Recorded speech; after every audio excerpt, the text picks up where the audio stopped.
Hello. Welcome everyone who is joining us today live. Voices with Impact 2022. I am so glad you're here.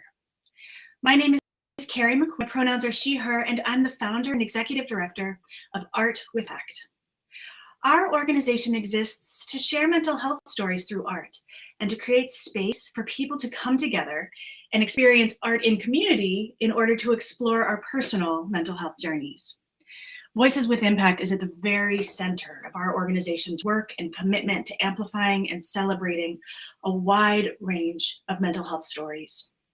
Through this program, we award grants to filmmakers who then produce short films and tell stories that have often been overlooked by mainstream media, because representation matters. And seeing art that explores the whole range of mental health experience is critical in helping all of us feel seen and heard. Today, we will be debuting 5 short films exploring grief and resilience, created by a beautiful group of talented filmmakers. But I have to tell you, it's been quite a journey to get to today's premieres. Back in the fall, 2021, the 5 filmmaking teams you'll meet today wrote proposals for their projects. Their proposals were then selected from among the hundreds of applications submitted to the program by our jury, made up of a prestigious group of filmmakers and mental health professionals. Each filmmaking team only had a few months to finalize their scripts, pull together their casts and crews, complete pre-production, production, principal photography, editing, color correction, scoring, everything that's involved in creating a short film. They submitted their films early April, and then they've gotten to work on putting together this week's premiere that not only today showcases their work, but through educational workshops throughout the week, provides space to process the messages, ideas, emotions, and thoughts that come up when we explore how grief and resilience actually look in our day-to-day lives.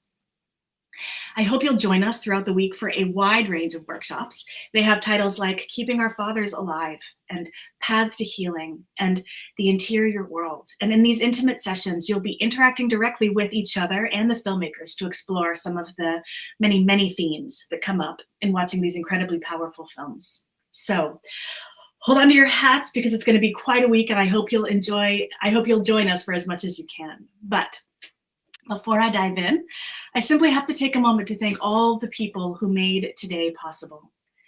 Thank you to the Art with Impact team who worked on this project: Amy Wong, Beth Killian, Alex Reynolds, Hillary Kelly, Andrew Kirshner, Nicholas Rosa, Kat Tanchanko, Ravimbo Chipazi, and Mei Chan.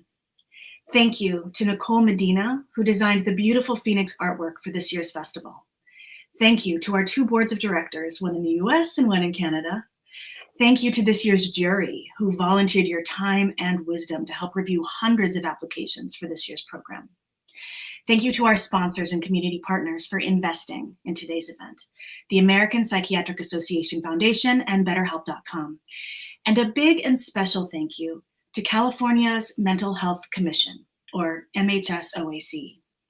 California's Mental Health Commission was established in 2004 with an ambitious yet singular purpose: to fundamentally shift how California responds to mental health needs by driving transformational change.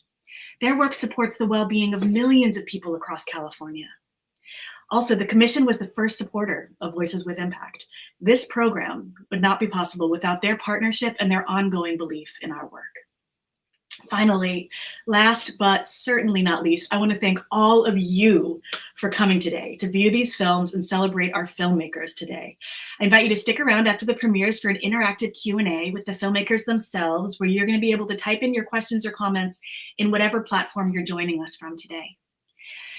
One last note before we get started, and that is this: mental health is personal.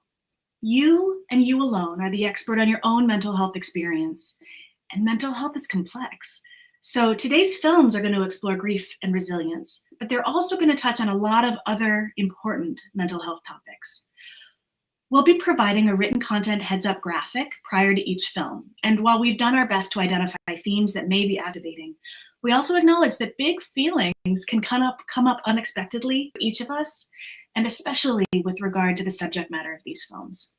So I encourage you to do whatever will best support your wellness.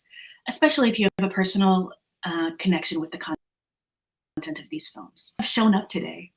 Thank you.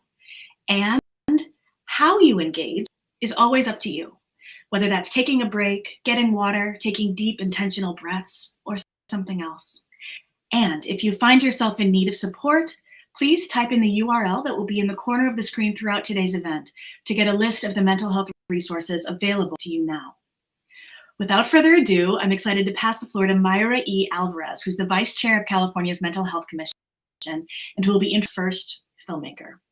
I'll see you all on the other side for the Q&A, and in time, I invite you to sit back and enjoy Voices with Impact 2022.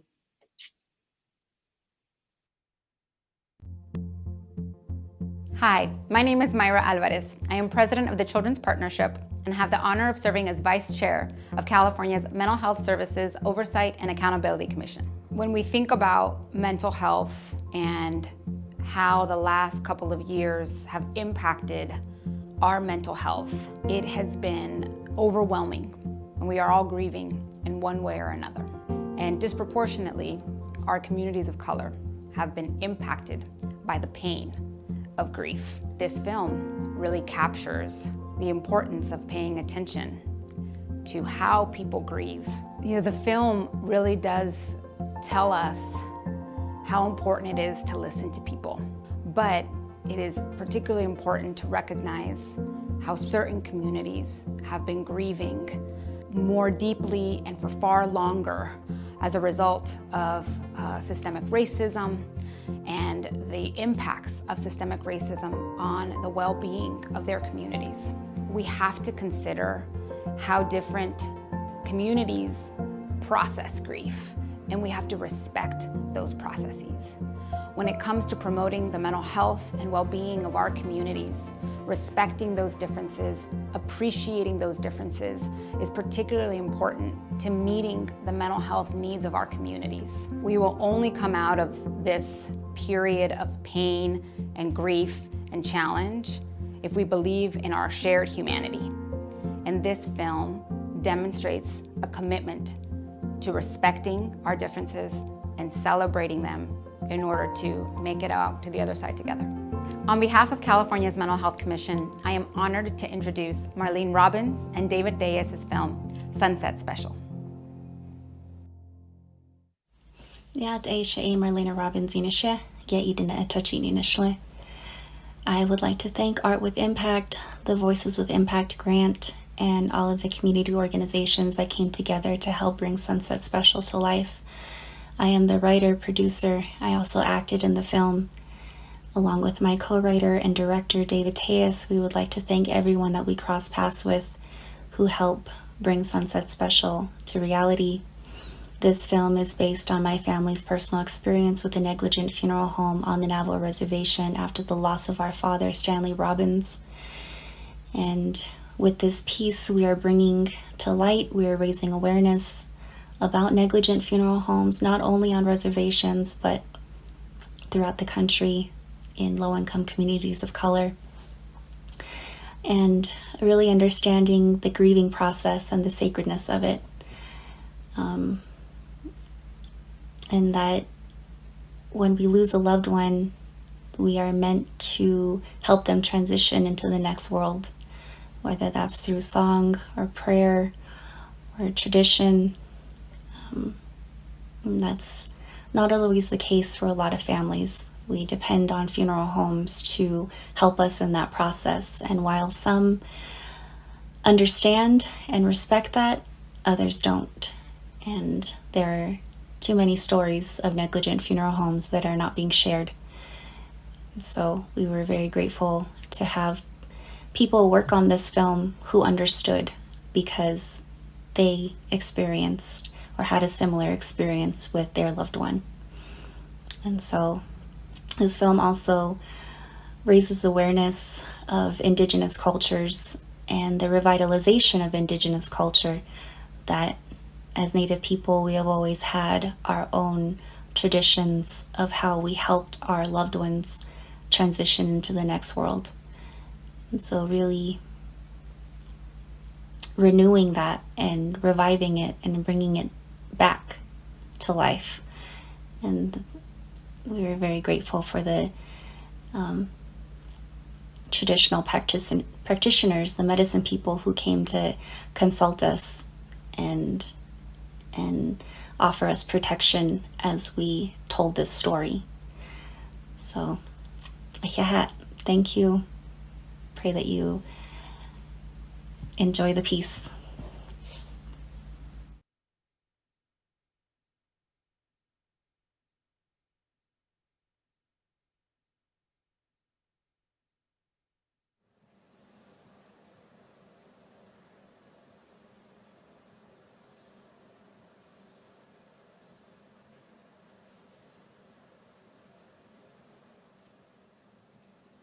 We didn't transport him.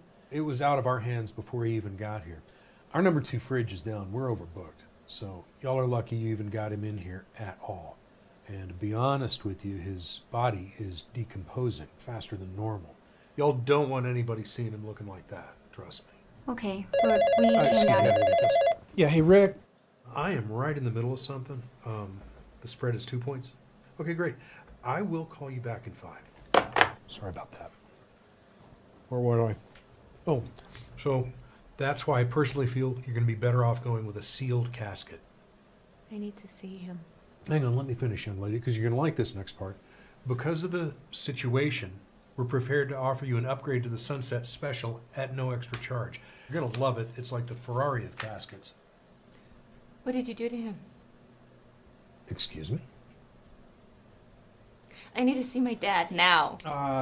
Don't think that's a good idea. If you'll look Why? here on the page 2, the casket in here. Fuck that. What did you do to him? Where is he? Where's my dad? Where is he? Where is my dad? Where's my dad? Where is he? Where did you put him? Where's my dad? Where is he? Where is he? Where is my dad? Where is my dad? Where is my dad?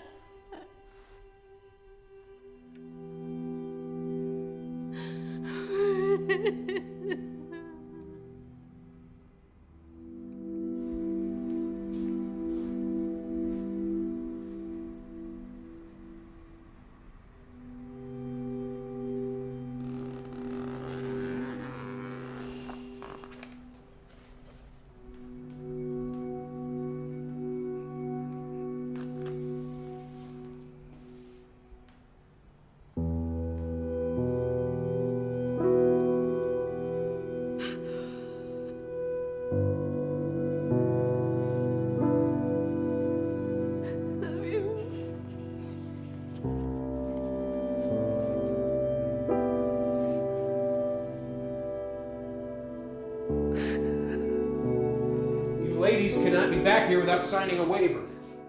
You can't leave him here. Now they're back here. They broke into the back room. I need you to get out of here. All right, They're back here meddling with the Come on. corpses. let's go. They're just, yo, what in God's name do you fools think you're doing? These wild Indians are stealing one of the bodies. A Fuck body. you, you fucking white racist piece of shit!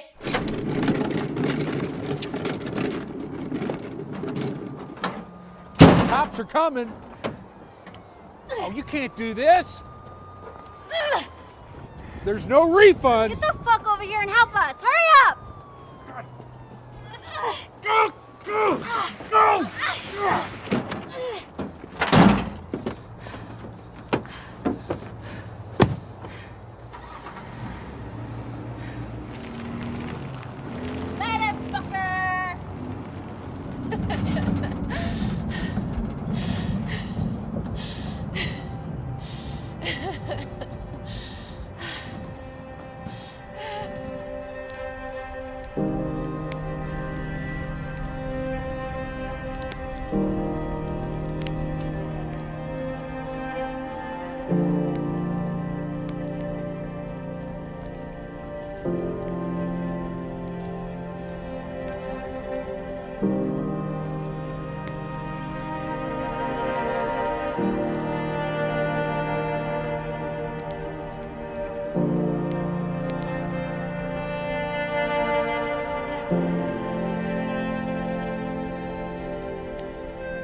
Hello everyone, Dazia Hall. My name is Rosie Chu Pidcock, and I'm an actor and filmmaker based here on the unceded territories of the Coast Salish people, the Musqueam, the Squamish, and the Tsleil-Waututh, colonially known as Vancouver, Canada.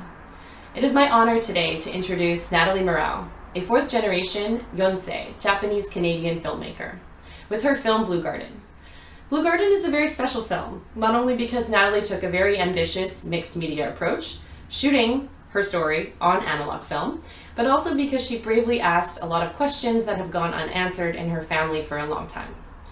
As an alumni of the Voices with Impact program and a current advisory board member at Art with Impact, I'm really proud and I'm really happy to see this cohort of filmmakers this year continue to carry the torch for intergenerational healing. There's a line in Natalie's film that really touched me, "Gambatte," which in Japanese subtitles means do your best. I want to congratulate Natalie, everyone who's here today, and the rest of the filmmakers for doing your best to heal yourself, to heal your community, and to continue pushing forward for mental health awareness and collective healing. I hope you enjoy Blue Garden as much as I did. Thank you. Hello, my name is Natalie, and I'm joining you today from the unceded Coast Salish territories of the Musqueam, Squamish, and Tsleil-Waututh First Nations, otherwise known as Vancouver, Canada. My film today is called Blue Garden. It is a retelling of my grandfather's experience during the World War II internment. The film explores how trauma can fester and family stories can remain unspoken for generations.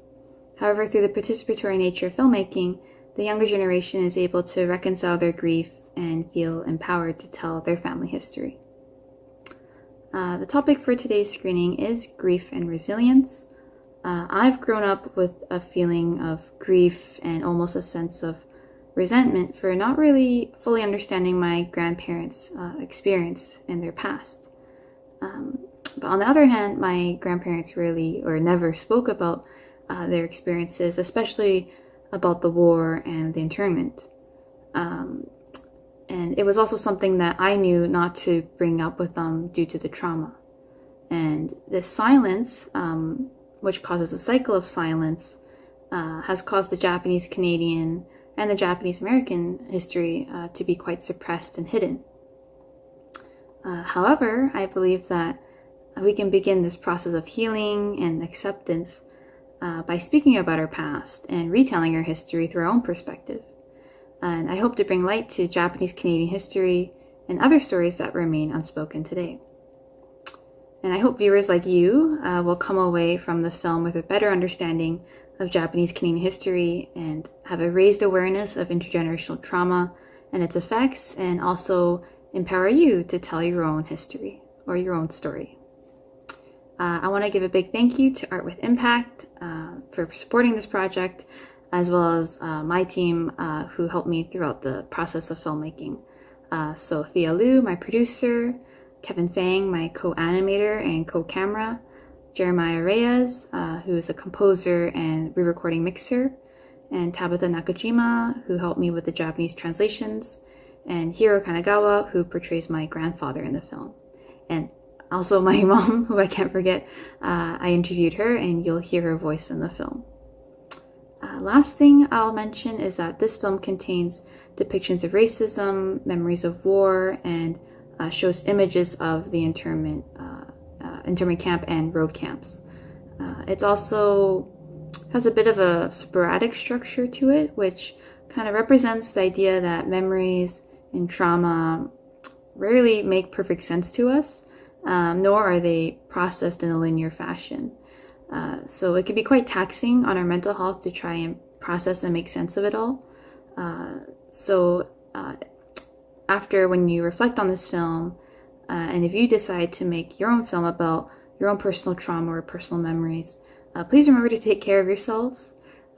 Take a break if you need a break, and talk about it, if you need to talk about it. So thank you again to Carrie and the Art with Impact team for sharing this film today, and all the other films today and this week. I'm really looking forward to furthering some discussions. So yeah, please enjoy, and thank you.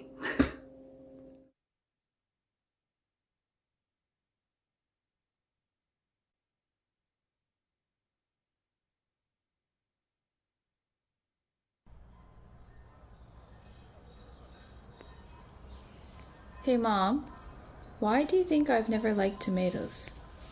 Maybe you don't like the texture, the feel of it. Didn't Oji-chan grow them in his garden? I guess he did have some tomato and some snap peas there. Why do you think he was into gardening? Wasn't he a fisherman?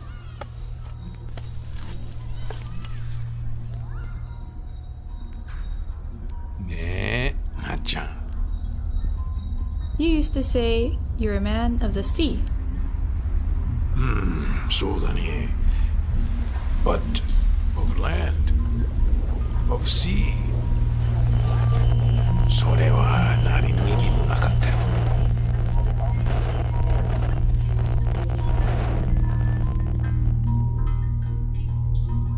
You also used to say you did everything by yourself. 漁夫としてとにかく何でも一人でやると。Even building your own boat.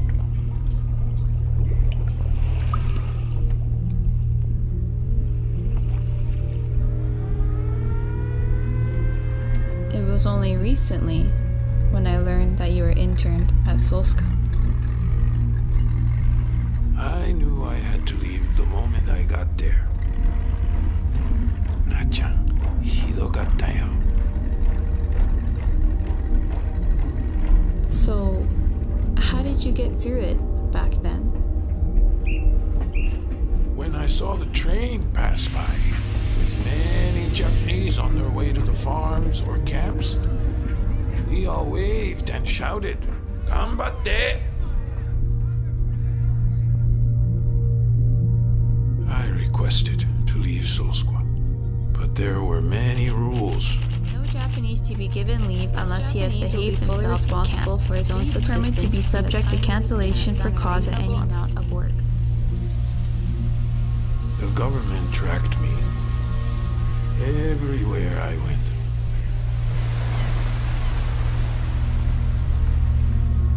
Where did you go after Solska?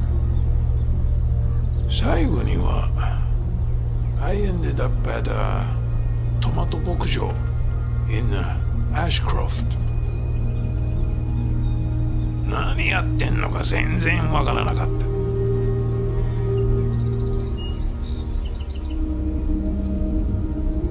But we learned to work in harmony with each other.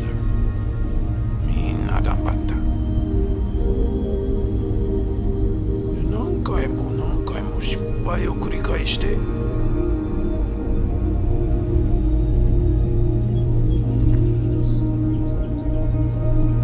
最後には成功した。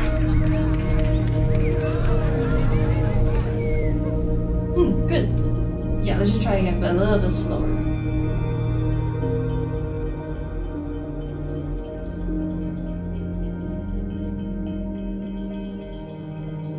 Did he ever tell you about working on the camps? Or going back to, being sent back to Japan? Not really. I mean, it wasn't until we were much older that we knew even he went to an internment camp.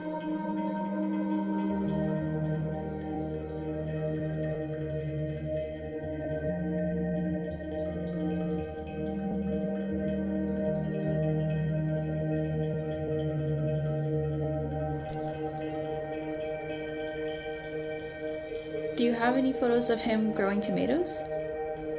I don't. How about when you lived on the island? Do you have any photos there? Of my dad in the garden? Yeah. No, not really, because, we didn't want to waste a film on just taking pictures of that.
At the American Psychiatric Association Foundation, our vision is to build a mentally healthy nation for all, where we live, learn, work, worship, and play. We believe that this vision can be realized when we commit to our notice, talk, and act framework. Let's start with notice. Knowing what to look for as changes in ourselves and others may signal concern for our mental health and well-being. Not waiting, but moving upstream to notice changes earlier, much earlier. When it comes to talk, hats off to those speaking up about mental health. Let's build on that progress. That's what breaks down stigma. That brings us to ACT, a place to join forces around a common purpose of ensuring people get the help they need when they need it. Accessing mental health care should be as easy as getting a cast for a broken bone. Join the APA Foundation's efforts to demystify and destigmatize mental health, offering help and hope to millions in need. For more information on the Notice, Talk, ACT program, visit www.apafdn.org.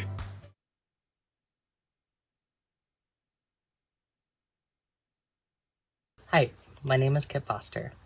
I'm an advisory board member with Art with Impact as a student with lived mental illness. I have the joy of helping AWI with their monthly film contests with an opportunity to provide perspective on mental health experiences. For me, my mental health is impacted by my mental illness, but also my experience of grief.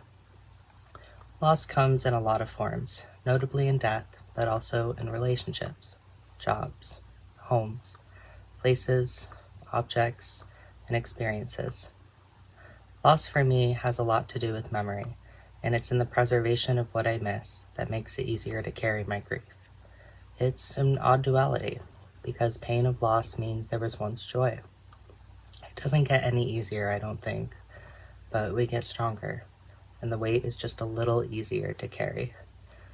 We might get fatigued some days, have no choice but to rest when it's really unbearable, or have moments where we just forget it's even there, and that's okay.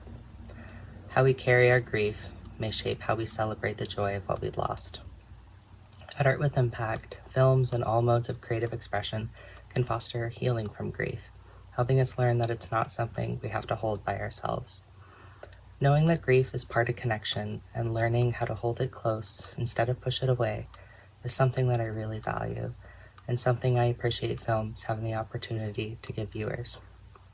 In Sina Sultani's film, Paper Planes, we meet a child of paper learning how to fold himself into an airplane to fly.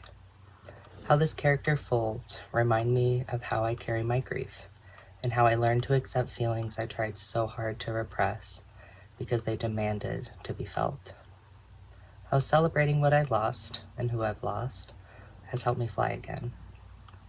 However you experience this film, I hope you enjoy, and perhaps find ways that you can fold the paper plane in you.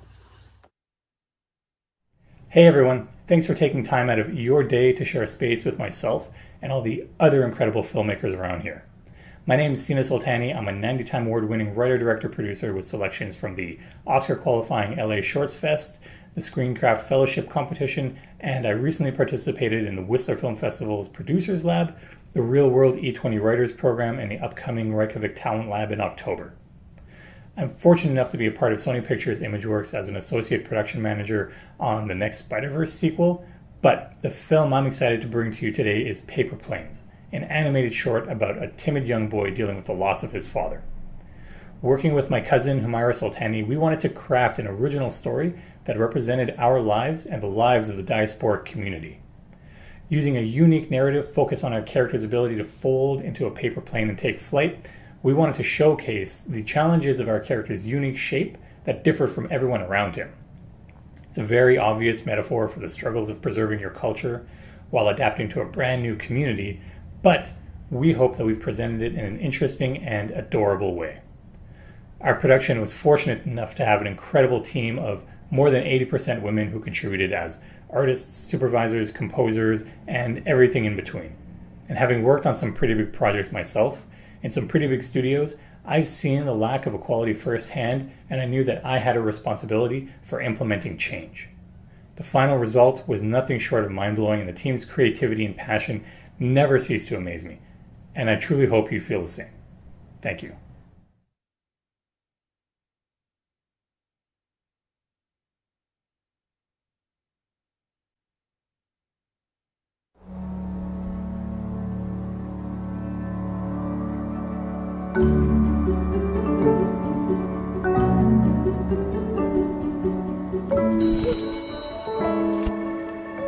Hey, check it out. Well, look who it is. The sky isn't meant for tissue paper like you, Belle.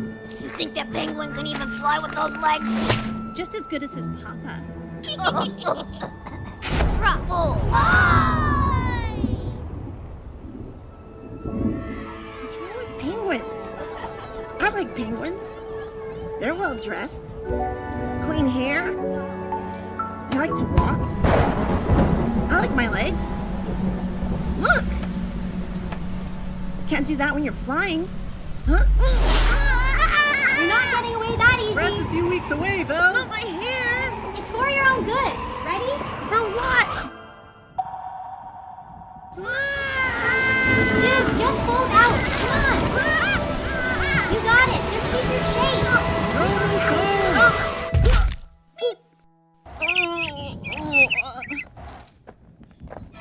Huh? Mama? Are you going to work? Mama!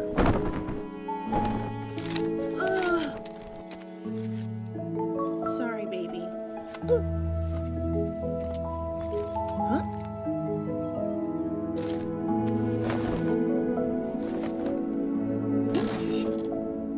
You see, Val? It's your legs that are important, not your arms. Hey, stop moving, Trace. You're so heavy. Flying? It makes me seasick. You know that's not true. Come on, I'll prove you wrong. Tomorrow. I promise. There. Feel better? So much. Oh, yes. I still grad. Is this thing cemented on? Cover your eyes. Happy. I'm happy. I'm so happy. I'm happy. He's not on the toilet, Trace. Let's go.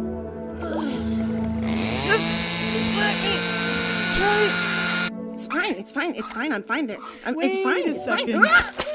fine. Val, your father and I met right here. Really? Mm-hmm. We were your age, and he was always getting into trouble. But even though he folded differently, he showed me that you should embrace what makes you shine and let it flow through you. Because that's your family shining through. We all miss him, but he's holding your hand right now. My mom says flying is dangerous. Maybe it's because of how my dad folded. Maybe that's why my mom folds like everyone else. Have you asked her? Maybe you should. Papa. Huh? Remember what I said? Poor little guy. If you don't fly, you don't fall. Where did you get your father's scar? Were you flying again? No! Flying isn't scary. Being scared is scary. And I don't want to change the way I fly. I want to fly like Papa flies. It just reminds me of where we came from. Together. Would you be mad if I fly like Papa flies? No, little Pulp. I'll be mad if I never showed you how. Come on.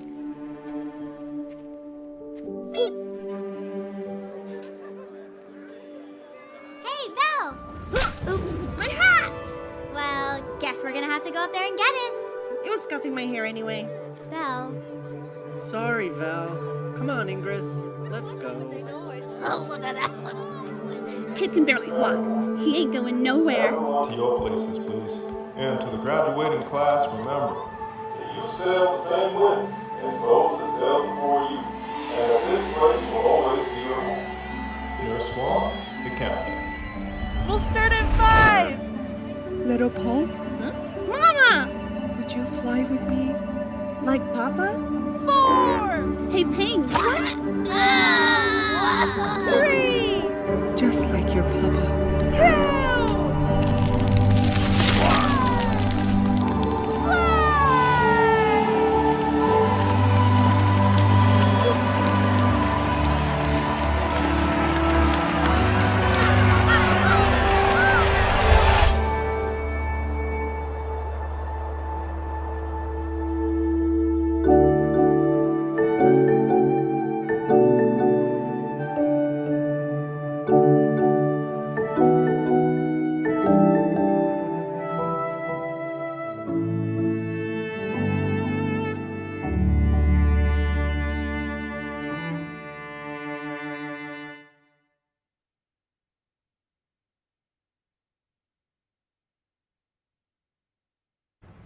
My father says he wants to be buried in distinction, to receive the honors a veteran so rightfully deserves, and I accept his wish.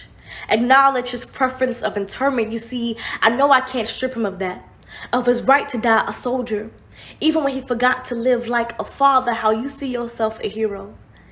Guess you never thought me worth saving. How I remember the war zone on our home front, the battle between you and the bottle, how my mother almost became a casualty of that war. Your right hand raised in allegiance to never do it again on the nights I lay low hidden behind the sofa, afraid to be in your line of fire, afraid of the enemy you battled on the inside, how I always tread lightly, aware of how quickly I could detonate your demons. I remember looking for you at the front lines of my graduation. I was afraid you go AWOL on my wedding day too. Some nights I grieve a father who is still living. I mourn a soldier who has not yet fallen, and I wonder what it takes to be worthy of your pledge. Daddy, did you know the fatherhood requires an oath of its own? That I too am worthy of allegiance.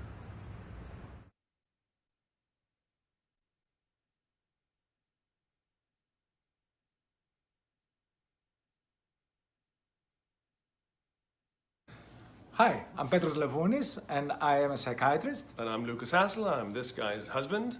I'm also an actor, writer, director, which is why you asked me to be part of this today. Well, we're absolutely privileged and delighted to be introducing this film that had quite an impact on us. Ah, nice cue. Because this is one of the winning films from Voices with Impact 2022. It is 6 Feet Apart, written by Isaac Gomez and directed by Monty Cole, who I believe is a writer, director, mainly theater director, but also film director up in Illinois from Oak Park. And we think these guys did an amazing job. Absolutely. I cannot really say much about the plot of the film. I'm dying to actually say a bunch of stuff, but you have to enjoy it without a preview. And I have to say, I use so much film in my teaching of psychiatry. I find it incredibly rich in exploring human nature and very effective as an educational tool for my medical students, my residents, and my fellows. So I'm really indebted to filmmakers for giving us such an incredible gift.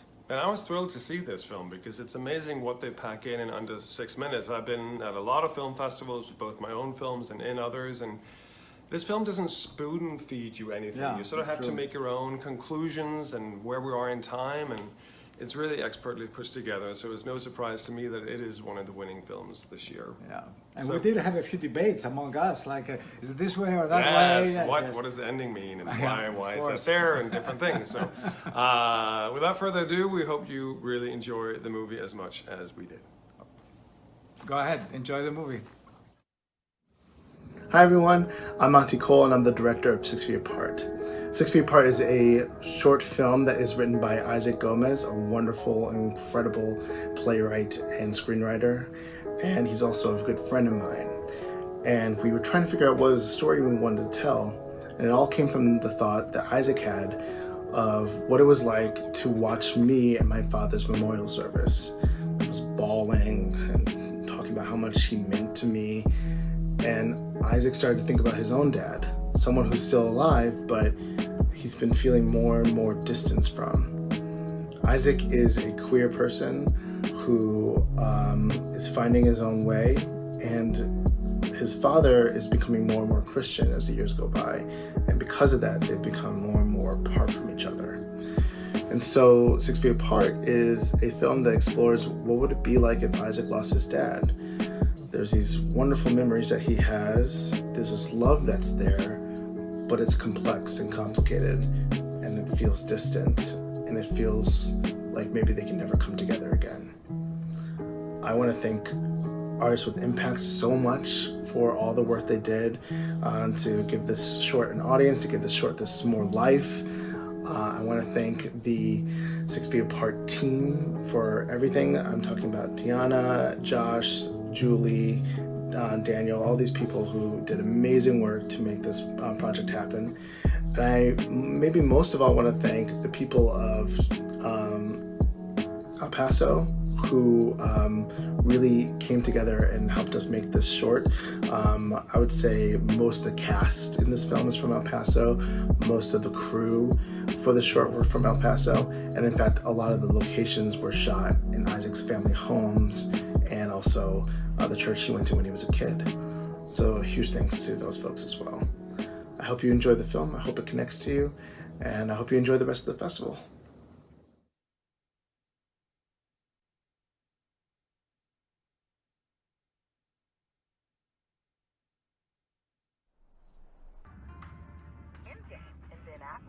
For starters, during an interview for Apple Music One, Jenny from the block admitted that she's having the best time of her life right now. Things happen that you don't expect to ever happen.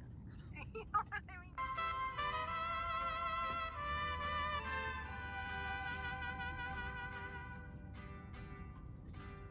Mira cómo ando, mi amor, por tu querer. Borracha y apasionada, no más por tu amor. Mira cómo ando, mi bien.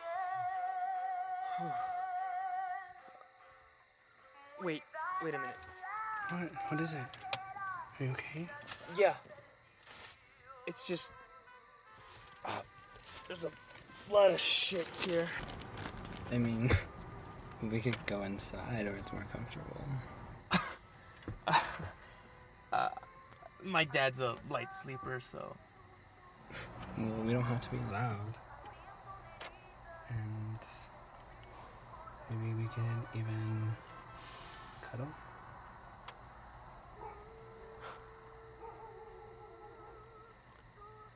I don't like you like that. I'm sorry. I know. We're just having fun, right? Yeah. Fun. Well, say no more. De mi desencanto y desesperación.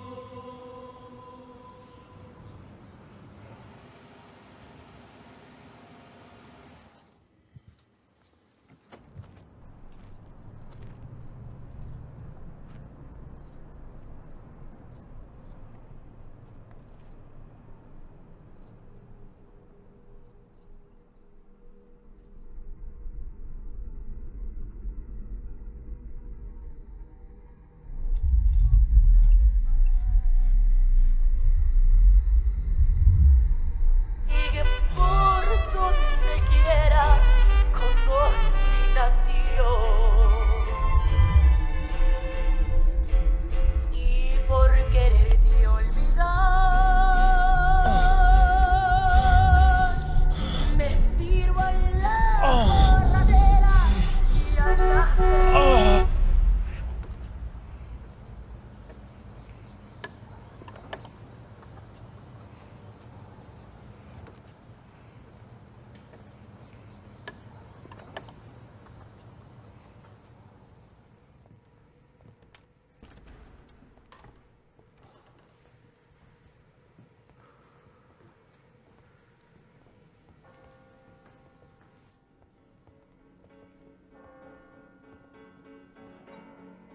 You don't own me. I'm not just one of your many toys. You don't own me. Don't say I can't go with other boys. And don't tell me what to do. Don't tell me what to say. And please, when I go out with you, don't put me in display, 'cause you don't own me. Don't try to change me in any way. You don't own me. Don't tie me down, 'cause I never stay. I don't tell you what to say. I don't tell you what to do. So just let me be.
Hello everyone, thank you for being with us. My name is Hao Zhou and I'm a filmmaker from China.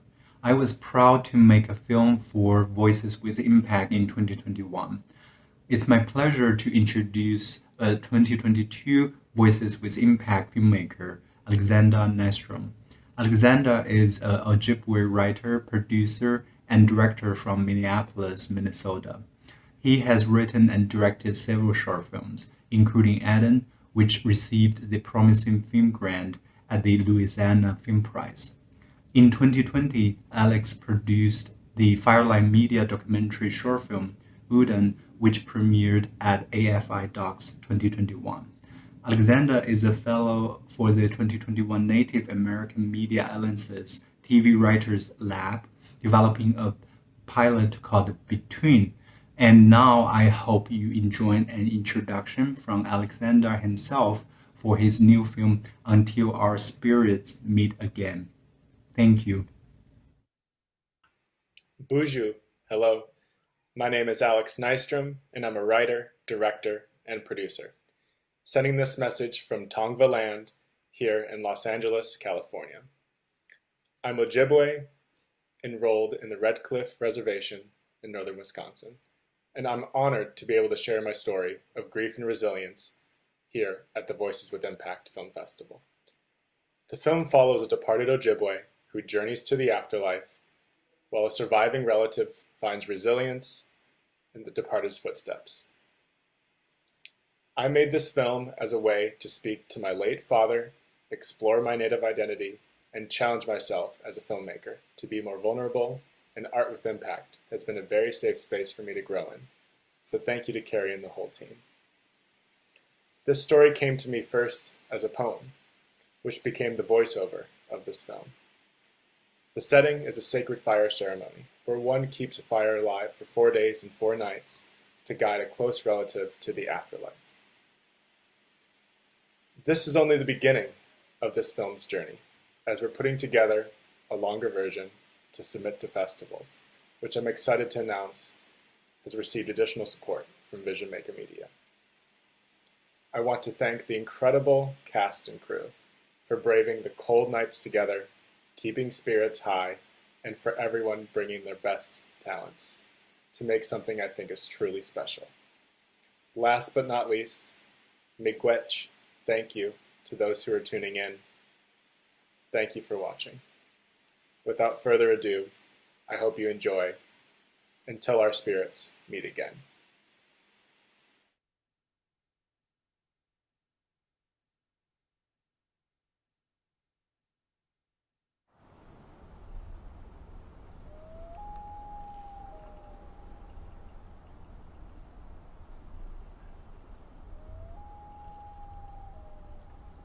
You used to disappear on these lands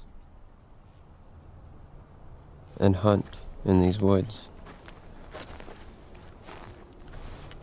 And now, so do I, in my own way.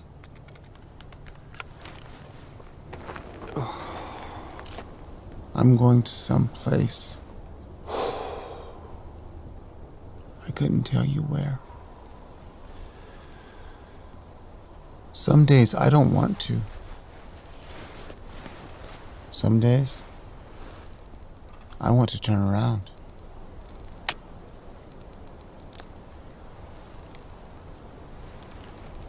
But you're still here, haunting me. And you're just as scared as I am.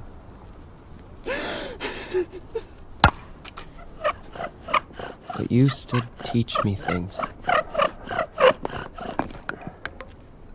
You give me courage. You're making sure I get to that place. You follow me in good ways too. Maybe you don't need to see it all. You don't need to see it all to keep going.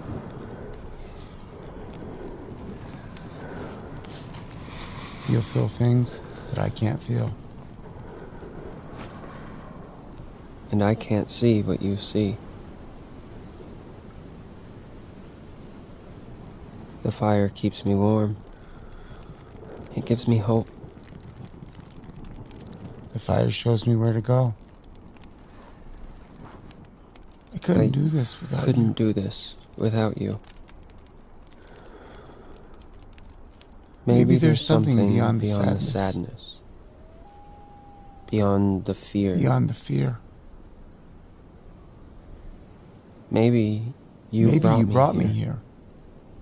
Maybe you've always been waiting. For me. For me. Without you here to guide me, that will be the hardest part. Seeing you grow up and go on your own journey. That will be the hardest part.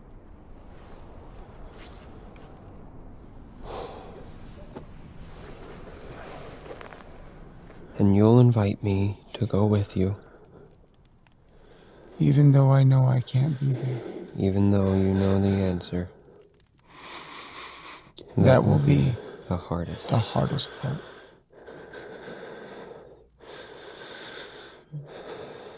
I tell you that I love you, just like you used to, when I was afraid of the unknown.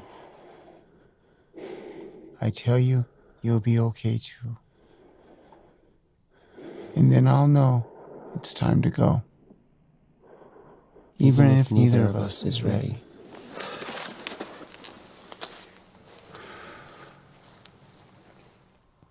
Because you'll remember you've been gone for a long time.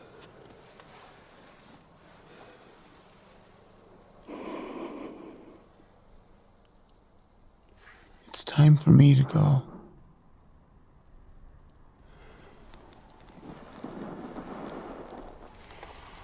And finally, you'll depart.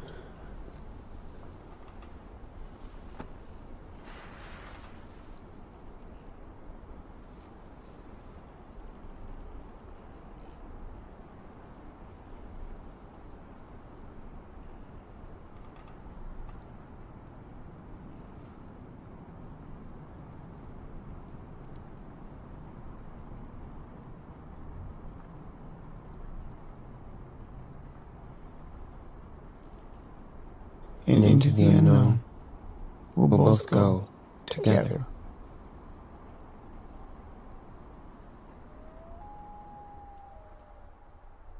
Until our spirits meet again.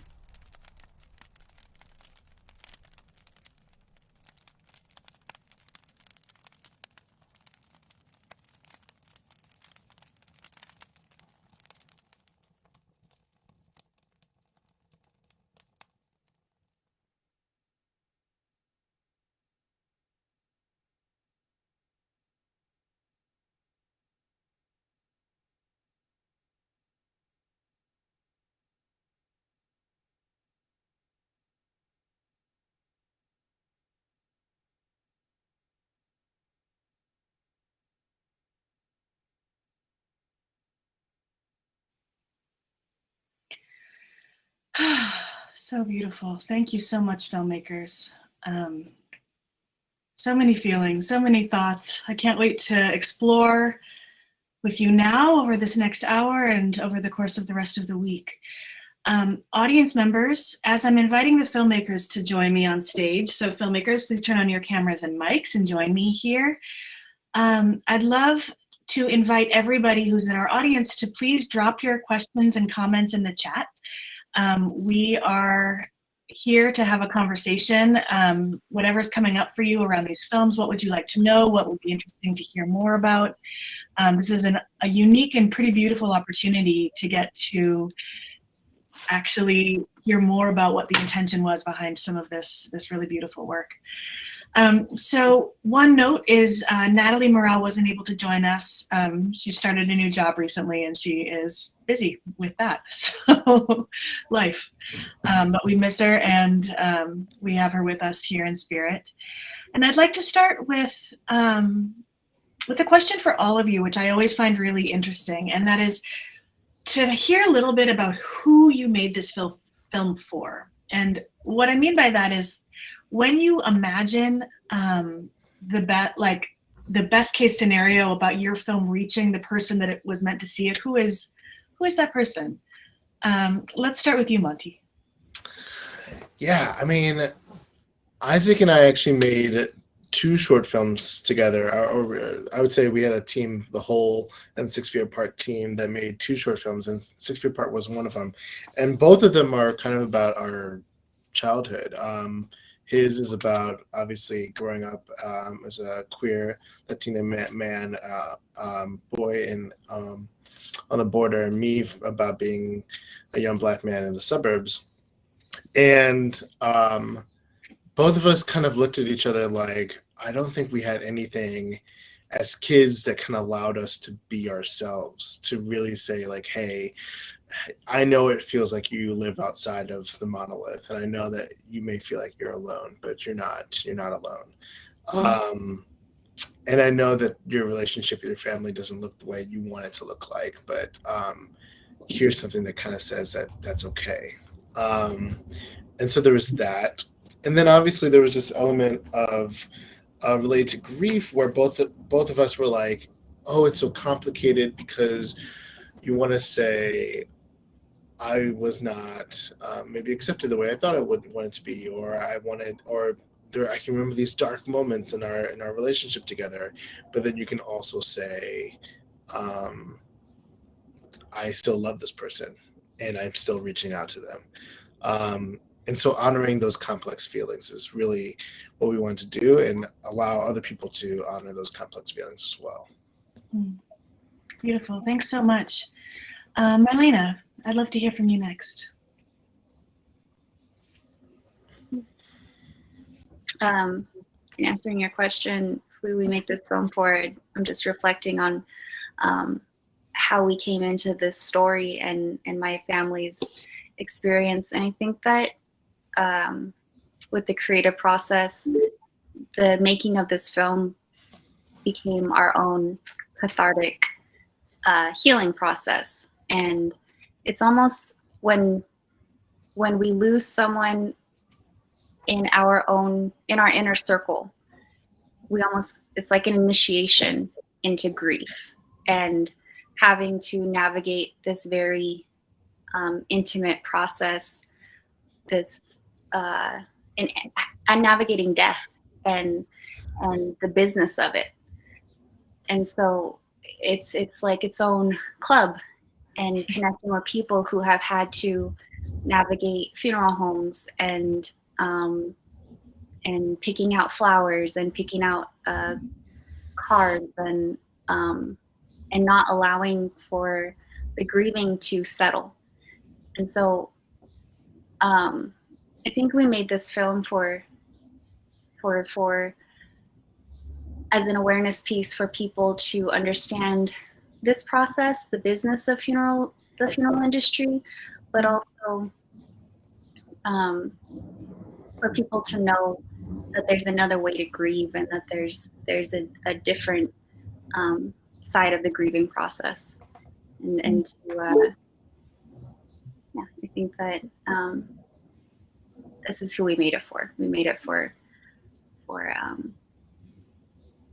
people who have had to navigate that side of it, and people who haven't, and who might have to in the future. Right. Yeah, so thank you.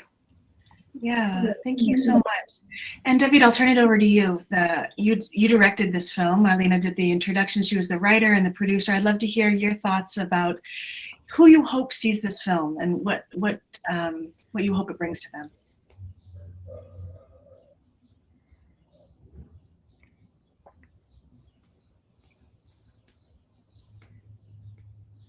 Oh, we can't hear you. Oh no. Okay, so let's go to Alex, and we can try to come back to David in a minute. Thanks for the handoff, David. Very gracious. Just kidding. Thanks everyone for tuning in. First of all, such a beautiful group of films, and I've always thought of Marlena and David's film as sort of kind of a brother film, sister film, just very spiritually connected. And, Melina touched on something that I think is really important. I think, my film was really personal and meant for my father. And, I kind of really started as sort of a secret. I just kind of wrote some lines down and it became a poem. And, it just was kind of just for myself. And then I was honestly pretty scared to sort of bring it into the world. And then Art with Impact was just such a great organization to kind of foster this story. And, as I sort of talked to them and then talked to, the actors and started bringing in more and more people, it kind of became something else completely different, because these themes of grief and resilience kind of transcend culture, they transcend tradition. And, I just feel like everyone's been connecting with the story in so many different ways. And now it's just like, I like to think that it's sort of for everyone. So. Beautiful. Thanks so much. Did we make any progress on David's audio? Should we move to Sina? Let's try. Can we hear you? Nope, sounds like not. David, can we hear you?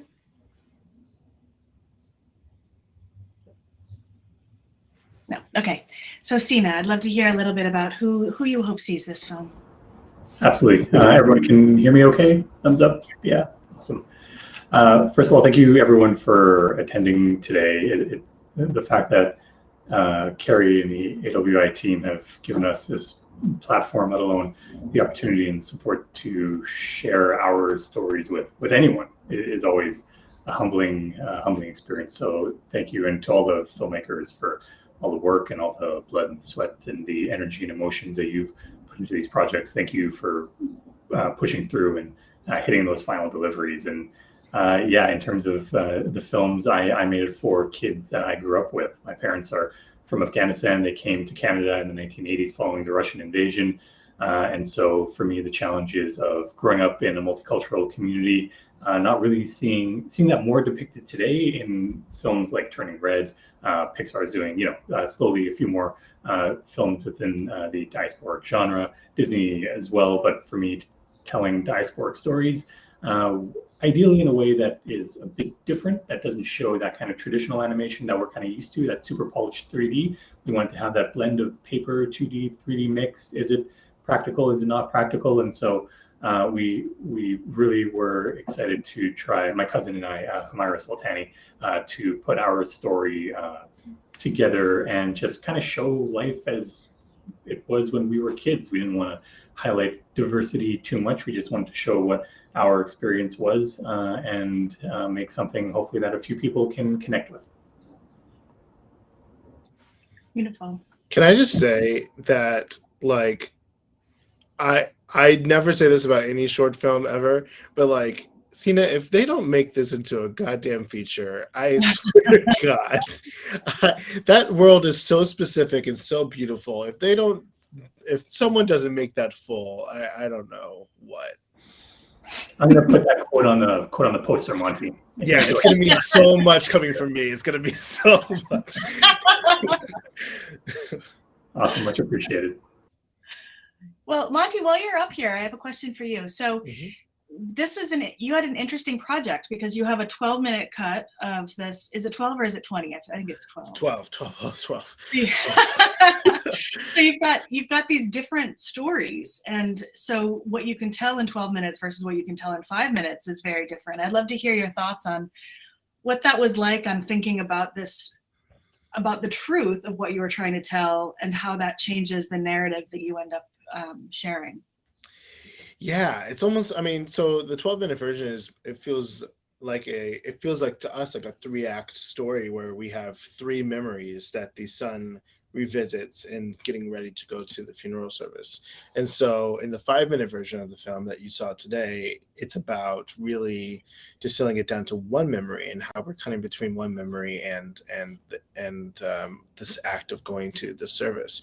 And so the montage at the end you're seeing some of it. You're seeing maybe other stories that you don't get to see in the 5-minute version, but you would in the 12-minute. But most of the stuff that you're seeing in the montage does not actually appear in the rest of the film. So either way, people are getting a rush of new emotion and new memories at the end there. Right. And so it was truly about trying to honor Isaac's story still, and trying to honor what the queerness inside of that story, and the relationship between the father and him, while cutting it down to something that is 5 minutes. It was difficult, but it did help that Isaac wrote it in this 3-act structure, and Isaac is such a good writer that even if you cut it down to 5 minutes, it still kind of hits this 3-act structure. Beautiful. Yeah, thanks so much for that. I think, yeah, short form is so tricky, because what do you take in, what do you leave out? And if you say too much, you don't say anything. And if you say not enough, then it's boring. I'd love to hear a little bit about how you approached that, Marlena, in the Sunset Special, and deciding what to keep in this story and what to take out, and how to frame the narrative so that it was the truth of your experience in a way that you wanted to share with the world. Yeah, there is a longer version. There's I think it's about a 12 to 15 minute version of this story, and to take all of that and squish it into 5 minutes, it was really hard. And with the 5-minute version, I think relaying the emotion tied to the story, and really getting those that experience across was very difficult, because the story itself is traumatic, and really relaying that message and relaying that emotion to it was very difficult. So we tried our best to incorporate scenes and dialogue that got the message across. So in the beginning, where they're talking to the funeral home director, that really did happen. And I remember sitting in the funeral home and talking to the representative, and him telling us what was going on with our father's body after we left him in their care, and having to sign a waiver to go see him, and them advising us not to because of the state of his remains. And after seeing him, just having this feeling of distrust, and we're already trying to grieve, and we see our father in this state, and this is the last time we're going to see him, and this is how we had seen him, and really, having all these questions at the end of like, well, what happened? Why did this happen? And we understand biology, and we understand that these things, like the chemistry of the nature and the chemistry of the body, and so taking all of that and not being able to share the full story, and putting it into 5 minutes, it was very difficult. But I think that this version does give a true telling of the experience, and I hope that message is relayed enough for people to understand what really did occur and what really did happen. And I'm more than willing to share the full experience to whoever wants to connect in the future, because these stories do occur, and yeah, they need to be shared. Beautiful. Thank you so much. Yeah, and I mean, what's wild to me is that you made this film so recently after that traumatic experience. I want to turn to David now. How was that for you, directing a story that was based on such a raw, recent experience, and sort of having the responsibility of bringing that story to life for a short film? Well, sorry about the audio issues earlier, but yeah, I was there with Marlena when her dad died, and I watched her and her family go through the whole process of really not being able to grieve because they were so caught up in the logistics and the like minute by minute kind of like business dealings of planning a funeral and transporting bodies and calling relatives and all that stuff. So, and I remember just really thinking like, wow, what a weird society we live in, that like at the moments when people should be, everyone else should be taking care of you and you should just be mourning and grieving, you don't really have time because you're doing all this other stuff, you know? So the process of making the film with her was interesting because I really felt like it was a catharsis, and it really allowed her to kind of process a lot of the emotions that she didn't have a chance to process at the time of his death. And kind of because of that, because she kind of had to backburner them, she carried with them, carried them with her for the months afterwards. So working so closely with her and developing this thing and writing it and making it and shooting it, it felt like I was helping facilitate her ability to process a lot of the emotions and the feelings and just grieve in a way through art.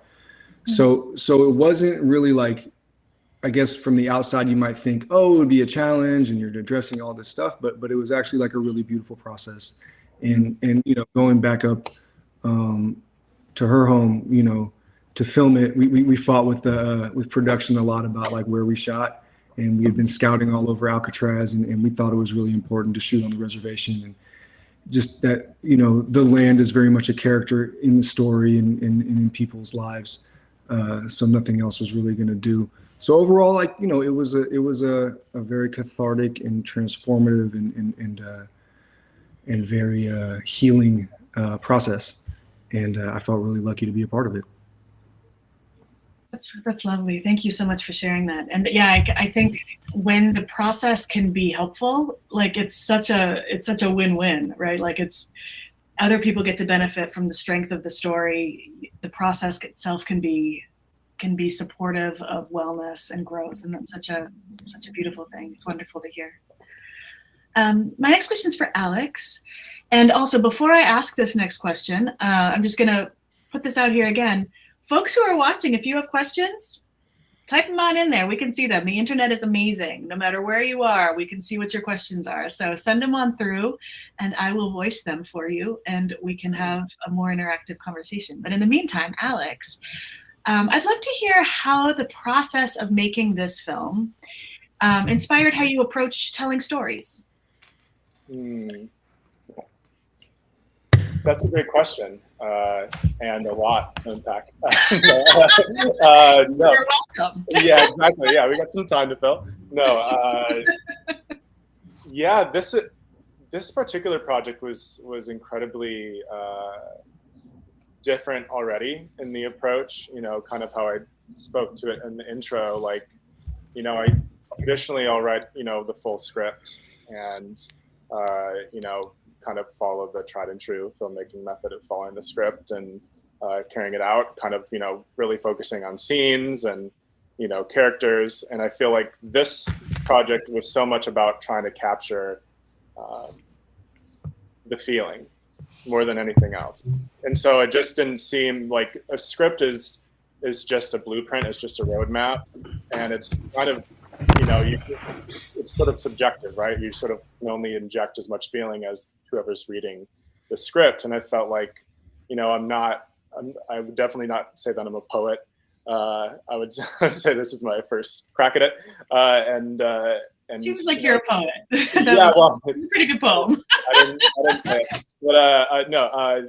So yeah, that's all to say that this was a very different experience already, and I think it will definitely shape how I, approach other projects too, is trying to find the core of the idea. I think is I think now my North Star, because I feel like,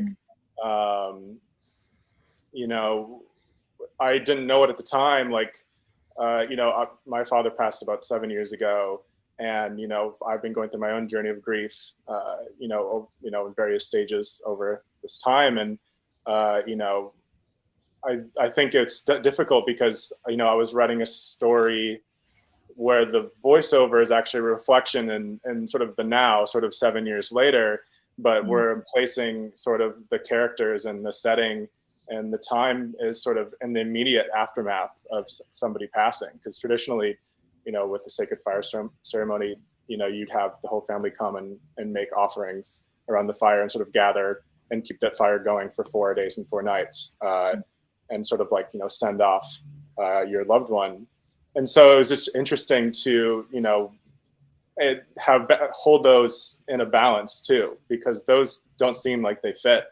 And I guess, you know, to kind of take it out of, you know, the exact thing that I'm talking about, I just feel like being open was a huge part of this project, just being open to being inspired. Even on the shoot, I was just like, let's ignore the script. I'm following this feeling and chasing this feeling, whether it's in performance or in, you know, the setting or whatever it is. And so that's what I hope to sort of, you know, carry with me into future projects. Thank you. Thanks so much. So my next question is for Monty. Most of your work has been in theater prior to this. I'd love to hear what it was like. It's different. It's a different world. There's like different things work and don't work that flip flop. So I'd love to hear your thoughts on what it was like for doing this film. And you have worked with Isaac in theater also, right? Yeah, so I'd love to hear about that. Yeah, well, first I want to confront Alex and say, don't lie to the people. You are definitely a poet. You are definitely a poet. Even if you don't think your writing is poetry, you clearly make visual poetry. So how dare you? Second of all, theater. Yeah, I'm literally in tech right now, which is why I won't be able to come to some of the events tomorrow. But the process has been really obviously very, very different. I've been to some extent putting myself through my own like film school the last few years to kind of like learn the technical qualities, because I think a lot of times people make this transfer into a new medium and they say, well, I know how to work with actors, I know how to tell a story, I have an artistic point of view, that should be enough, and I'll just let everyone else do their work. But I really wanted to know how the thing worked. I've been obsessed with like film since I was a kid, and I would make movies with my friends as a kid, but I just was just like, oh, that was fun. Anyways, let me go back to doing my theater thing. So doing this now has really been me kind of honoring my childhood self and really allowing myself to become the person I wanted to be as a kid. And so it's been a really beautiful and strange journey. It feels like a continuation of my artistic practice, and it also feels like starting all over again at the same time. Yeah, beginner's mind, right? Like where it's like you have to be sort of exploring and figuring it out. Yep. Which is a good segue. So my next question is for Sina. So I know that you've worked in the past on like big budget, big studio type animated features, and I'm curious how that transition was. I know that like you were working with very little time, very little resources, and so this was a totally different kind of experience. I'd love to hear how you navigated that challenge, because that's a lot. Yeah, absolutely. I think that, and you know, echoing what Monty said about Alex being the poet in the room, amazing visually and narratively. So take that back, you liar.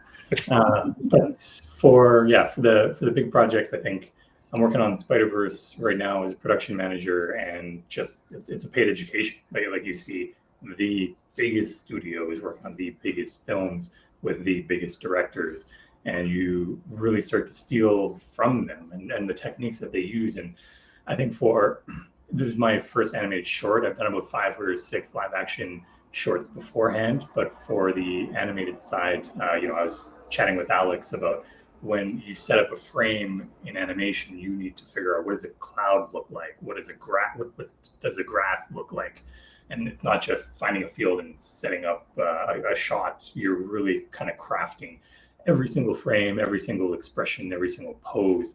And not coming from an animation background myself, I come from the production side. Even though I've worked as a writer, director, producer, it becomes a very different language that you start to have to navigate, because animation, it's not simply how does a character connect from one shot to another. It's how does that animation of that specific character reflect the characteristic of that individual. And so working with some, being in meetings with some of the greatest animators in the world, you start to learn how that language of animation is expressive of the characteristic within the individual characters. So in terms of how it affected my own production workflow, we had a relatively small team of about 10 to 13 creatives, and we just kind of start from scratch. Where does your script happen? Where does your concept art happen? Finding your modelers, finding your designers, your concept artists, we use a mix of 2D and 3D. So our environments were created in Blender, but then they were kind of smashed down into Photoshop files, and those Photoshop files were then used by Comp and Nuke to then start to animate, to then start to really create the look that we were trying to create. So all of that kind of pipeline-y type knowledge with a pipeline that didn't really exist was really informed by the projects that I've been fortunate enough to work on. That's awesome. We have a really great question from Virginia Kyle, and it is, I'm going to pose it to David to start. So do you ever feel a film is complete, or do you grapple with wanting to keep perfecting? Do I ever feel a film is complete? No. I wish I could get a film to a point where like, this is it. It's perfect. But no, there's always, I think films and even writing scripts, like there's always more that you could do. I think you have to just kind of at a certain point say, this is all I'm going to do, because you could always change stuff. You could always re-record some sound or change the music or color it differently or keep tinkering, or at least I could. So maybe someone else has a process where they just imagine something in their mind's eye and then it comes out exactly the way they pictured it, and then it comes together like Alfred Hitchcock and it's done. But that has never been my process ever. How about anybody else? Any other thoughts about do you ever feel a film is complete? Is that a thing? Anybody else on our panel? I can jump in. Thanks, Alex. David, again, thank you for the handoff. That was great. So I totally agree with David. Like, there's one half of me that is just like, I will just never stop with just like such perfectionistic habits. But I think a good metaphor is sort of, the sandbox metaphor, that like you can, as far as your imagination will take you, is kind of when you should maybe, it's like if you're in a sandbox playing and playing and playing, and then you just kind of get bored and walk away, that's kind of filmmaking. To me, it's like the second you kind of like, well, you're like, okay, I guess I'm no longer going to be in the sandbox. So I think that's kind of the only way to know. You're like, I'm no longer, they can't play with this anymore, which is very childish, but I think it's a good way to know. I love that. Anything else? Any other thoughts on when things are done? I feel like it's done when you've run out of money and your collaborators are like, please stop. Stop calling. Please. I have other things to do. I don't know. All three of the shorts now I've been working on, two of which are done, as in they're in the festival circuit, are pieces that I created in one summer, and I've learned so much since then that I go like, oh, I could have done this, I could have done that, I could have done this. And I think the only way I've gotten through it all is by going, next time I'll have one location instead of 5. Next time I'll have 2 actors instead of 25. Like there's things that you can kind of say like, oh, this is how I'm going to make this approachable and actually be able to exercise the creativity that I want to have next time. I mean, especially at this point in our careers, and maybe I'll just speak for myself, it's definitely a constant learning process. Thank you. Thanks for sharing. So I guess my next question, I'll start with you, Marlena. How can filmmakers take care of their own wellness? We have a beautiful session coming up called Paths to Healing that you'll be participating in and helping guide us through in a couple of days. But I'd love to hear now about, what is that process? What was it like for you? And do you have any thoughts on that can be more generalized around filmmakers taking care of their own mental wellness through these processes?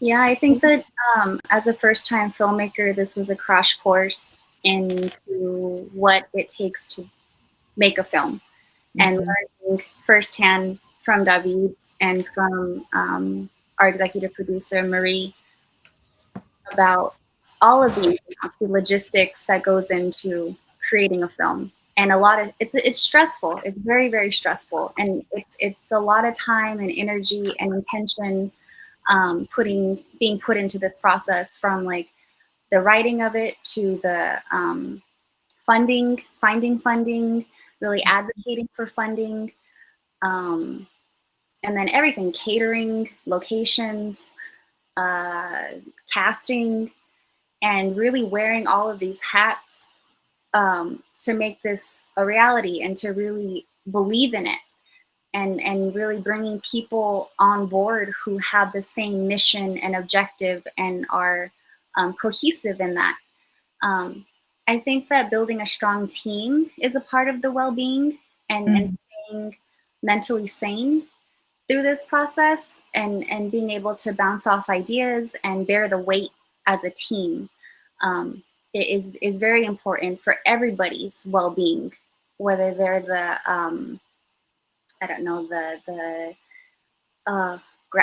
gaffer.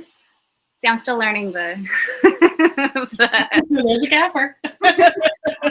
Gaffer, or the first AC, or the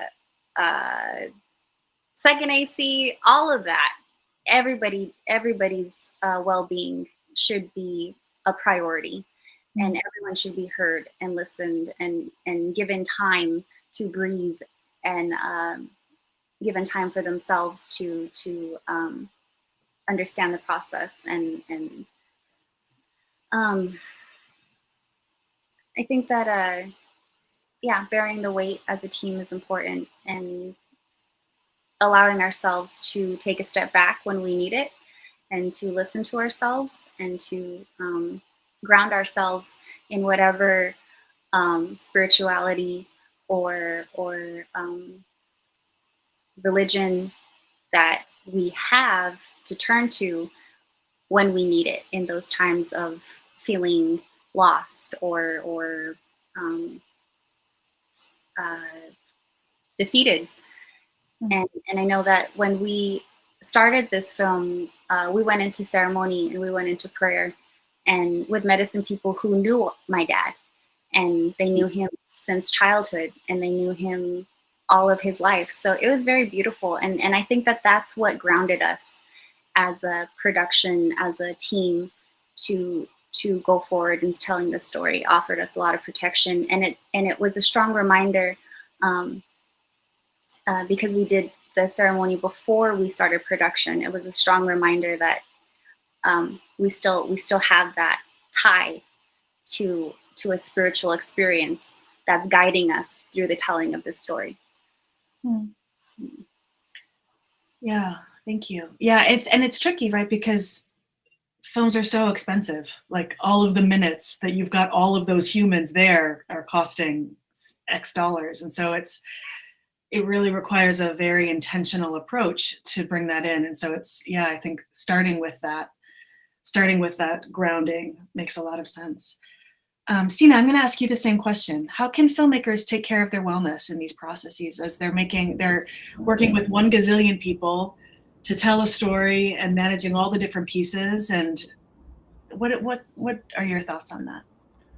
I'm not sure I'm the most qualified, only because when we were delivering Paper Planes, I was in the middle of a move and a house that we just bought, and working and delivering the project at the same time, like I'm sure everybody else on this panel was. But I think that what I've learned over the years is the best strategy that you can have for any personal project, any professional project, is to surround yourself with people that you love and that will understand the vision that you're trying to create, and will be on board with that. And if you have vibe with somebody who is not the energy that would suit your production, then I think it's very important to be able to have those tough conversations and to be able to walk away from that, because at the end of the day, that'll take more energy working with that specific individual than not working with that individual, and the people around you are able to pick up the pieces if a specific individual is no longer on the production. So I think that just surrounding yourself with the right team, for me, is probably the most valuable thing that I've learned over the past few productions I've been a part of.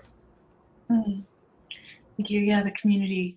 So this next question I have is for everybody. So starting with Monty, and then you can just pass it to someone else if you feel like it.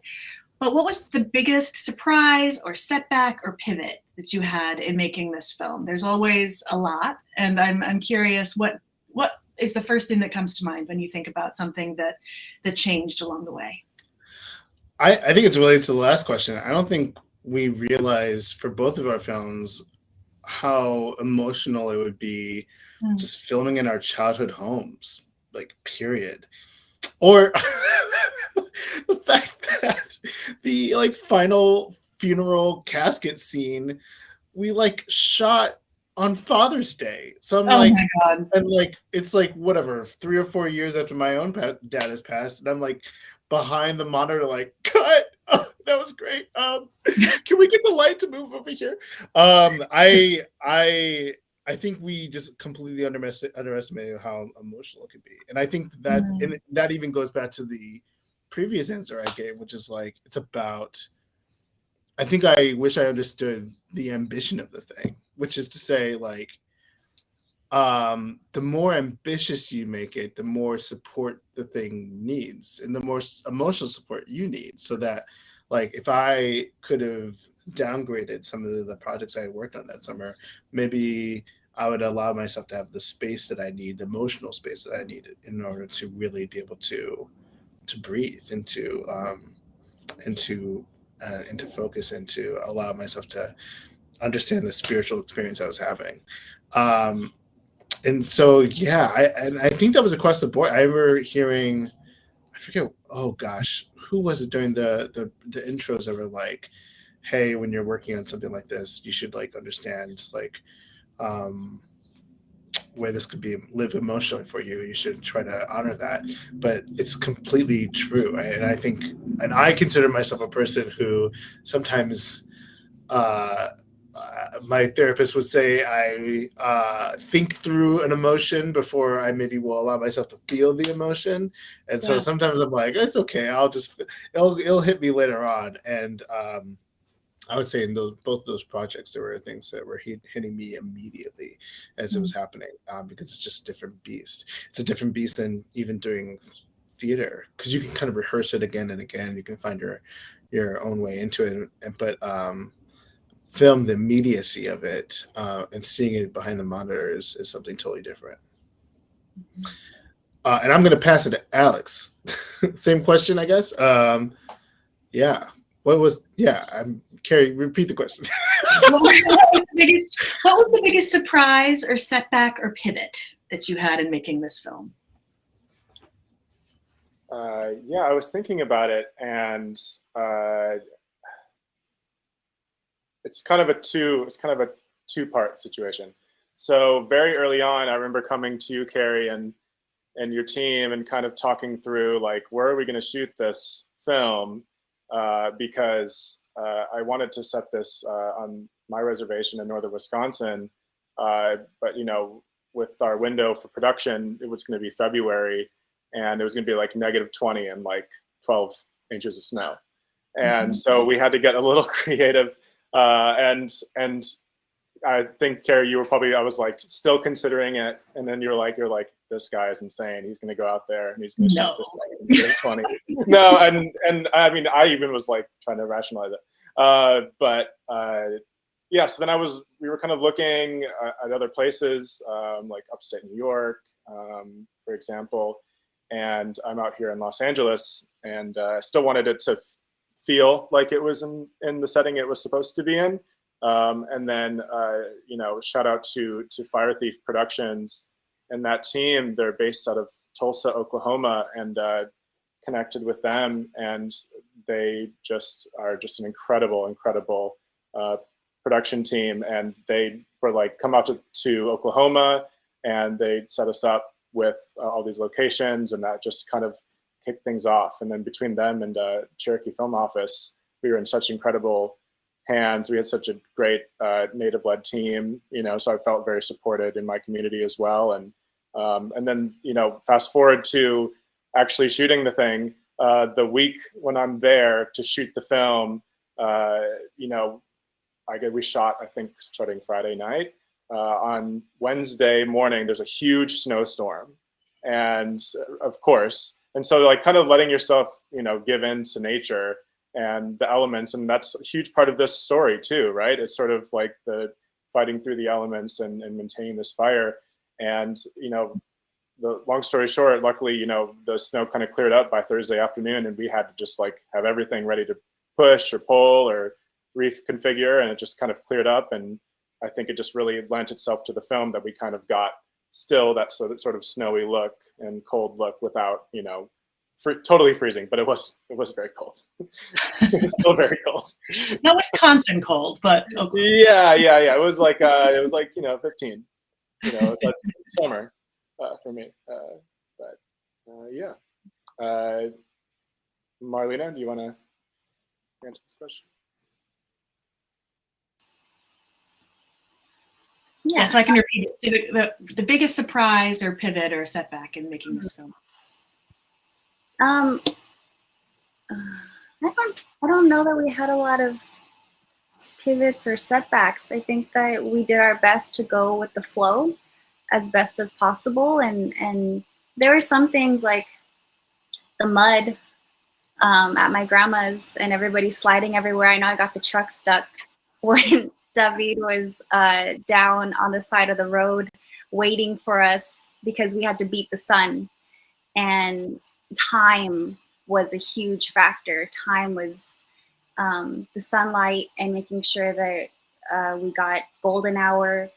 So that was a big one, and just everyone, the coordination of everybody and making sure everybody was where they needed to be. So David was down on the side of the road shooting some scenes, and I was at my grandma's taking a nap. And it was the coordination and timing was everything.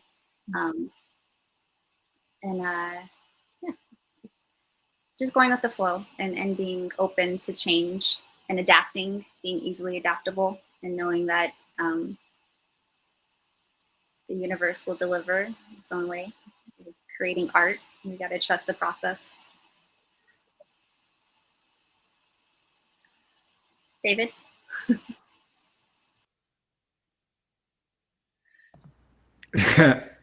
Yeah, mud. Yeah, I mean, for me, just from a logistical standpoint, like getting our locations was crazy. We were like trying to find our locations literally up until like a day or two before we shot. You know, COVID shut down a lot of the pueblos in the Albuquerque area. So we had originally thought, you know, could find something that looked like the res close to Albuquerque, but we couldn't really get into any of the pueblos that we wanted to shoot on. So that didn't work. And then, you know, fighting with the producer about shooting on the res, which was expensive, and we had to get hotel rooms for everybody, and we had to drive 3 hours from Albuquerque to get there, and then we spend money on the res because of the New Mexico tax break situation. So we had to house our crew in a border town and then drive onto the res every day. And then, so just the scheduling and the logistics of things, which is like any film. And it's funny because Monty talked about earlier about next time I'll shoot in one location and I'll have 2 actors, you know, and I feel like I always tell myself that, but it never really works out that way. But it's real, like it's a very real thing. And then when you see people make these movies and they shoot them in one room or in one location and they pull it off and it's really good, God, what a smart person, you know. and then, you know, there was also the thing with the mud.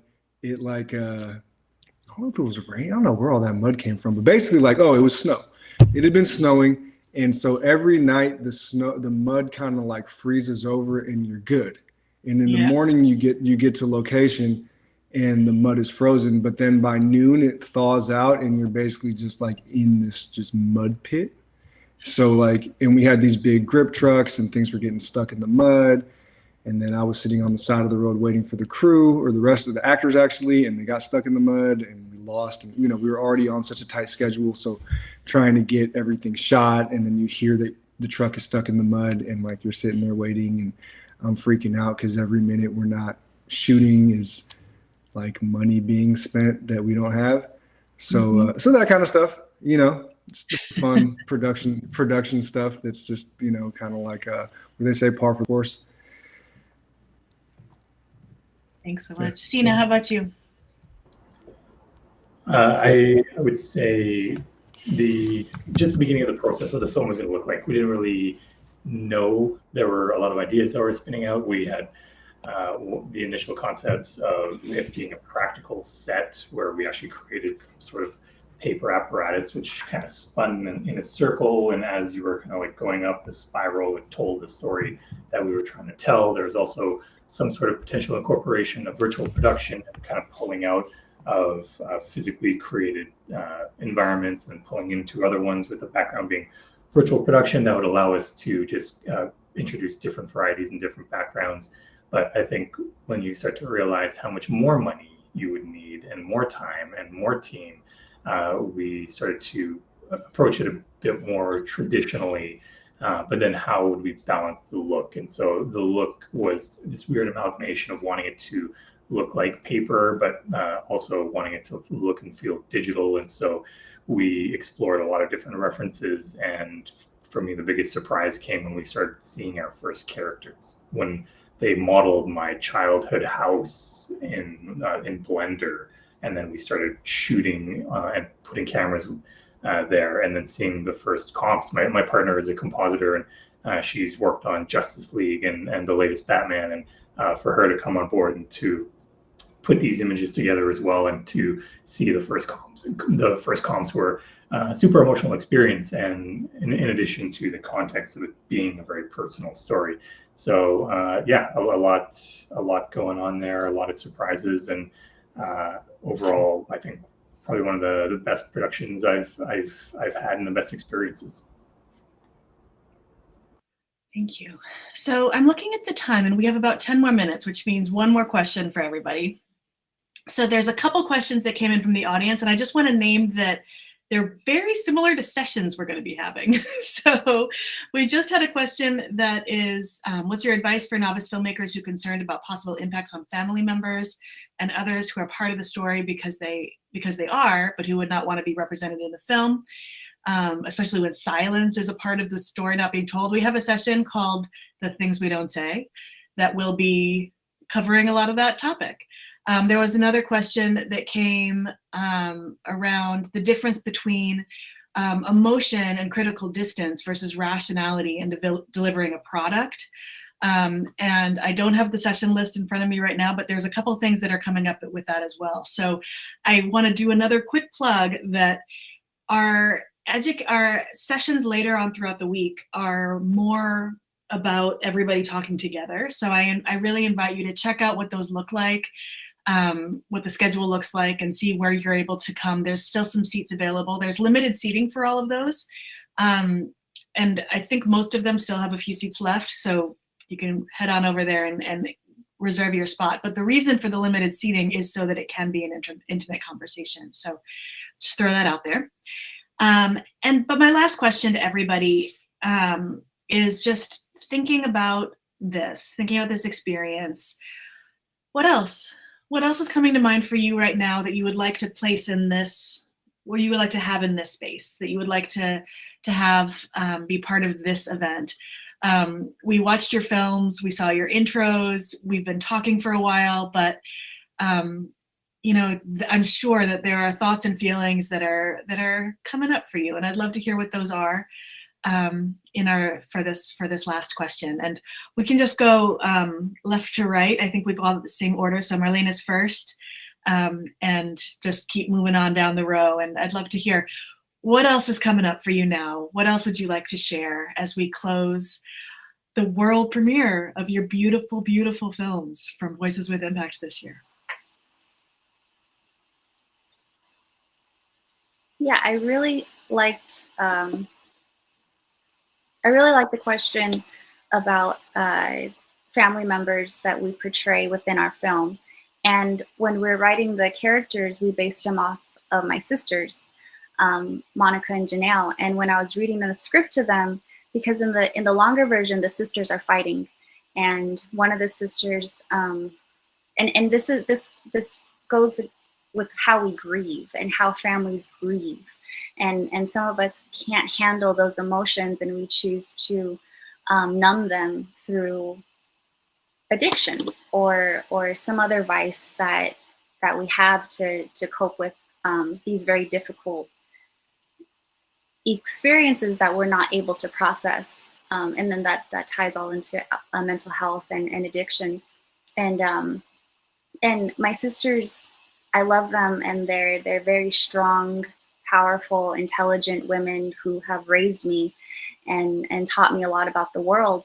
And in this script, I'm like portraying them as not necessarily as I see them, but as like a version of them that exists, and being very honest and raw and truthful about how they've modeled themselves. And not only them, but other women in our families, other women that I've witnessed. And so they weren't very happy.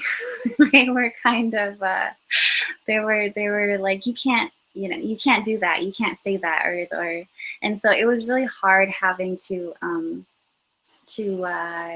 justify why I was writing the way I was writing them and portraying them the way that, and really holding an honest mirror to myself and to my family, and saying that, I love you guys. I really appreciate you and honor you, and I want to see us heal as a family.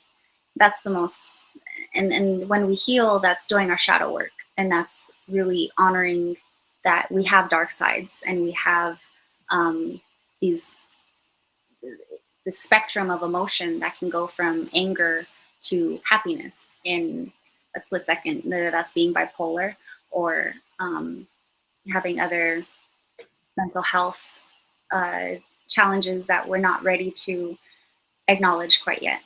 So with that question, that's what I've been reflecting on. That was a big part of the making of this film, and just being honest with ourselves and who we are, and forgiving in order to move forward.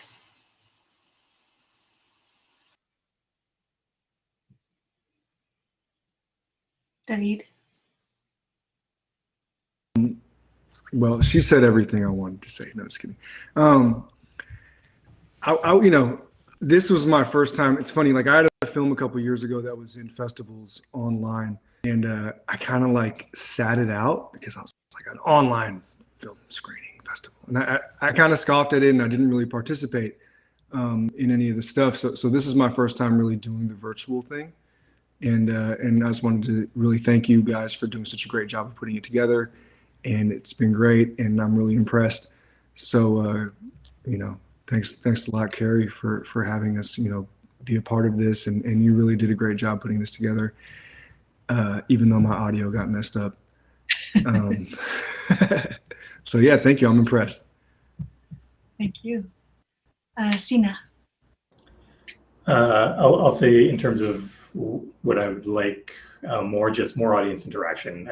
Being in person would be great, but obviously with everything that has been going on in the past few years, it's been a bit challenging and complicated, and being able to spend time and speak to people who connected with the film, or even didn't connect with the film, and getting their criticism and seeing how I can move forward and improve. And I think one of the questions I was asked had to do with critical distance and ideas of rationality in delivering a product. And for me, it's kind of where I am trying to put my career, is to have that separation, to realize that for me, this is a business, and to have positive ratings, to get into bigger festivals, to be able to get my first feature off the ground, to be able to get onto larger and larger productions, and realizing that it's all about progress over perfection. And there is no film, there is no single project that is going to be everything that you want it to be, and recognizing that, okay, that's good enough for the time and the budget that I have.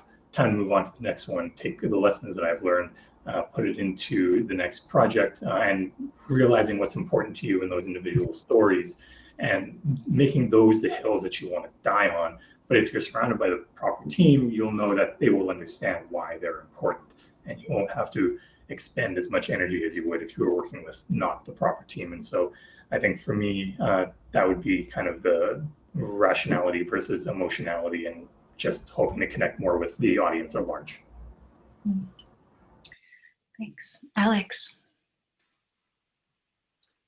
I know we had we'd screened all these films with this group and the substance abuse group kind of all at once, and that was the only time I'd seen all of the films. And seeing all of just the grief and resilience films back to back was challenging. It was tough. But honestly, it really made me feel like I'm just so grateful for this space, and it just makes me want to be even more vulnerable, because I feel like we're all working through these emotions together, and it feels like we sort of like all arriving at this nice, moment of, sort of reconciliation with these feelings. And, it's never the end, but, this is a nice moment to celebrate. So congrats, everyone. Beautiful. Thank you. Monty? Yeah, I want to echo that. I feel like we are a culture that can oftentimes turn vulnerability into violence. And it's really beautiful to watch people turn vulnerability into care. Mm-hmm. And I want us to continue to do that in our work and really expose ourselves, because I think it's like Marlena says, like, it's actually dealing with the shadow self. It's like dealing with like these elements that we're afraid of or we don't understand, and therefore it turns into something that can hurt other people. And so about really trying to reconcile that within ourselves and turn it into care, and that care can turn into empathy for other people, and how our films can model that, model good, in some sense, model good behavior is exciting. And then I'll also say, just in response to the question mentioned before about the novice filmmaker and what to do with family, I'm almost having the opposite issue right now, where my parents, my sister and my mom are like, where's that film that we're like, that's supposedly about us, and like like that has locations shot at like in our family home. And I literally named my sister's name is Misha. I named her Keisha in the film, and she's like, why'd you do that for? Just change it back to Misha. Just that's my name. I was like, God damn, okay, fine. And so then, because of those expectations, you just hope that you're representing those people well, that you're hoping that you're, and some of it does. There's a part of me that wishes I sat down with them and just like showed them the script and like talked about the story and because and I really allowed their voice to come through. One, to make it more authentic, but two, to kind of welcome them into this process of me finding my identity. That's something I could probably have done, whereas that's something maybe Isaac could not have done. So I think it just really depends on the person. But I'm excited that all these filmmakers have that intent to exhibit care and vulnerability, because I think that's just more of what society needs right now. Awesome. So with that, my friends, I thank you all so much for your art, for your voice, for the stories that you're telling. I'm so excited for the next few days where we're going to get to dive in deeper and have the more audience engagement, and just lots and lots of questions. There's lots of questions that we can ask and talk about around all of this, because the beautiful thing about a story is there's 45,000 things happening in one little narrative. And so let's explore some more of that together. So thank you so much for being here today. Congratulations on your premiere. I'm so I look forward to having a wonderful week, the last of the week together.